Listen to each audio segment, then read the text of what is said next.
자, 사실상 이란의 호르무즈 해협 봉쇄가 계속 이어지고 있죠. 이 때문에 국제 유가 공급에 큰 차질이 빚어지면서 국제 유가가 크게 출렁이고 있습니다. 트럼프 대통령, 자, 아무래도 호르무즈 해협에 대한 장악에 대한 필요성 더 강해졌죠. 그래서일까요? 우리나라를 포함해서 7개 나라에 군함을 파견해달라고 요청을 했습니다. 이와 관련된 내용 조금 전에 속보가 들어왔는데요. 당초에 트럼프 대통령 5개 나라를 직접 언급하면서 군함을 파견해달라고 요청을 한 바 있습니다. 그런데 조금 전 에어포스 원 전용기 기내 기자 간담회에서 추가로 2개 나라를 언급을 했습니다. 구체적으로 나라 이름은 밝히지 않았지만 7개 나라의 군함을 추가 요청했다라고 밝혔습니다. 자, 이 7개 나라, 원래 언급한 5개 말고 추가 2개 나라를 이제 요청을 했다고 했습니다. 어느 나라로 예상이 되십니까? 그러니까 미국의 중요한 동맹국이라고 할 수 있는 예를 들어 호주라든가 네. 혹은 유럽의 동맹국들도 대상이 될 수가 있지만 네. 현재 발등에 불이 떨어진 거는 사실 중동에 있는 미국의 동맹국입니다. 예를 들어서 뭐 UAE라든가 사우디는 사실상 지금 호르무즈 해협 정상화가 네. 가장 중요한 관건이기 때문에 저는 오히려 중동에 있는 미국의 동맹국들 중에 하나가 되지 않을까 네. 이렇게 보고 있습니다. 그렇군요. 그러면 호르무즈 해협에 지금 발이 묶여 있는 중동 지역 국가들 중에 2개 나라의 가능성이 높아 보인다. 예. 자, 태 의원님. 예. 하나 궁금한 게요. 네. 동맹국들에게 요청을 할 수는 있습니다만 전쟁에 참여하는 문제를 글쎄요. 트럼프 대통령이 좀 일방적으로 이렇게 먼저 발표하는 게 외교적으로 흔한 사례는 아닌 것 같은데요. 이건 정말 외교적으로는 대단히 결례입니다. 네. 원래 뭐 트럼프 대통령이 정상적으로 가자면 이런 호르무즈 해협과 관련해서 국제 해상 연합을 조직하자라고 네. 일단 안을 내놓고 동맹국들과 물밑 대화를 해야 되는데 네. 대화도 하지 않고 하쿠반장이 누구누구 나오라라고 지명하는 식으로 나라 이름을 구체적으로 내명하고 와 이렇게 하는 거는 이건 대단히 일방적인 그런 이제 모습이라고 보여집니다. 그렇죠. 일단 트럼프 대통령은 5개 나라에 공개적으로 군함 파견을 요청을 한 상태입니다. 그리고 오늘 오전에 전용기 내에서 2개 나라에 추가로 군함 파견을 요청을 했다라고 속보로 들어와 있습니다. 이와 관련된 내용은 잠시 후에 저희가 또 깊이 있게 더 이야기를 나눠보도록 하고요. 자, 이보다 앞서서 지난 주말 사이에 미국은 이란 곳곳을 타격했습니다. 영상 보시죠. 높이 솟아오른 연기 기둥 사이로 폭탄이 또다시 떨어집니다. 연기가 채 가라앉기도 전에 추가 폭격이 이어지고 있는 건데요. 검은 연기 사이에도 불기둥이 또 한 번 치솟습니다. 현지 시간 지난 14일 미국과 이스라엘이 이란의 주요 핵시설이 위치한 이스파한을 집중 폭격했습니다. 이보다 하루 앞서 현지 시간 지난 13일에도 미국은 이란의 한 섬을 공격했습니다. 보시는 것처럼 황량한 들판 한가운데 미사일이 잇따라 떨어지고 거대한 폭발이 일어납니다. 활주로 위로도 미사일 폭격이 이어졌는데요.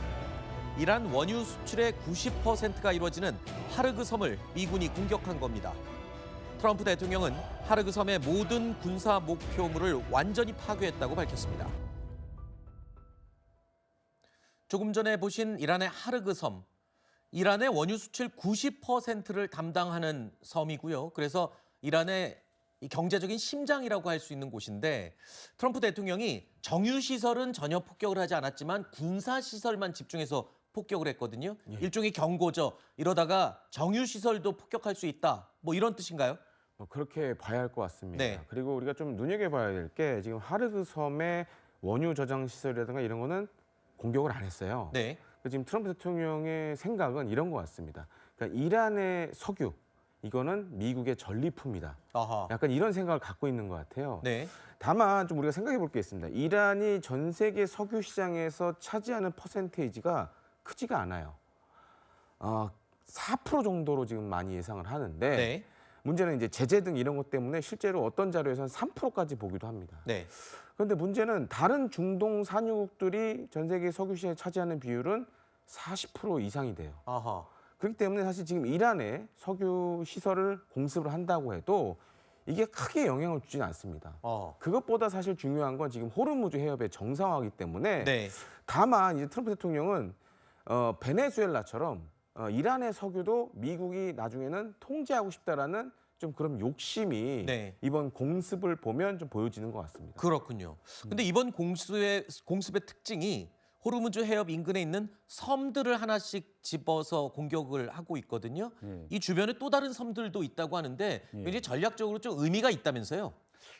지금 이번에도 이제 이야기 말씀드린 것처럼 지금 트럼프 대통령이 전쟁 초기와 지금의 좀 약간 방향이 달라지고 있는 것 같습니다. 네. 원래 군사시설, 핵시설만 이제 공격하겠다고 했는데 지금 점차 원유시설과 같은 경제시설로 옮겨지고 있고 지금 이란의 제일 중요한 원유 수출 기지들이 다 섬들의 호르무즈 해협에 붙어 있습니다. 네. 그런데 여기서 우리가 눈여겨봐야 할 것은 역시 이란도 같거든요. 네. 이란도 처음에는 미군 군사 기지가 있는 나라들만 공격하겠다고 했는데 점차 이란도 아랍 나라들의 원유 시설, 네. 특히 튀르키예의 원유 수출 항까지 공격하고 있습니다. 네. 이런 상황에서 트럼프 대통령도 이거 일반적인 경제 원유 시설도 이란이 공격하네. 그러면 우리도 가만히 있을 수 없지. 이런 방향으로 지금 전쟁 양상을 바꾸려는 것으로 지금 보여집니다. 그러니까 서로 상처가 되는 곳만 더 골라서 지금 공격을 하는 그런 상황인 것 같은데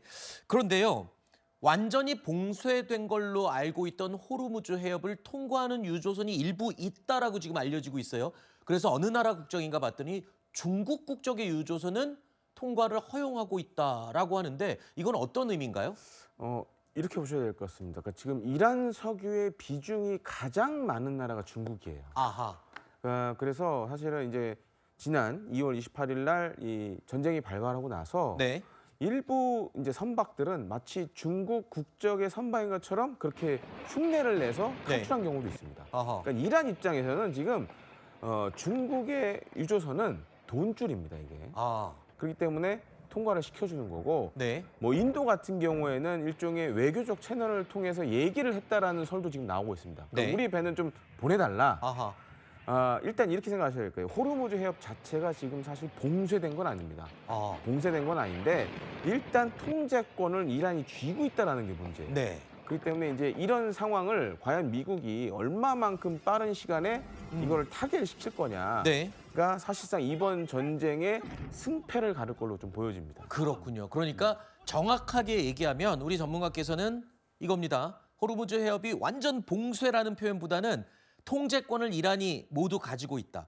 트럼프 대통령도 이 통제권을 다시 빼앗아 오기를 원하겠죠. 그래서 지금 주변 동맹국들에게 군함 파병을 요청한 겁니다. 앞서 전해드렸던 내용 다시 한번 깊이 있게 짚어볼 텐데요. 자, 그런데 우리나라는 이미 1차 지명된 5개 나라에 포함되어 있습니다. 군함을 파견해달라. 그렇다면 청해부대가 될 가능성이 크다라고 하는 건데 맞습니까?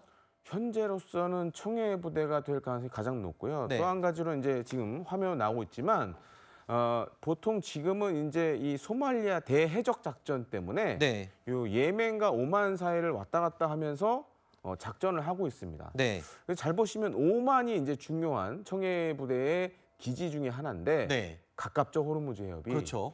그렇기 때문에 현재로서는 투입 가능성이 가장 높은. 안 그러면 또 해군의 다른 배를 보내야 되는데 네. 그럴 경우에 시간이 많이 걸리겠죠. 그러니까 그런 문제 등이 있습니다. 청해부대가 호르무즈 해협 인근으로 만약에 파병이 될 경우에는 가장 중요한 임무는 뭐가 됩니까? 지금 트럼프 대통령이 제일 걱정하는 게 기뢰를 해체하거나 없애는 작업인데 우리 청해부대가 그 정도 일을 할 수가 있나요, 지금? 지금 청해부대에 있는 우리 해군의 구축함은 그러니까 이제 바다에 있는 기뢰를 제거하는 거를 소해 작전이라고 얘기를 많이 합니다. 네. 근데 그런 작전에는 적합한 함정은 아니에요. 아, 그래요? 예.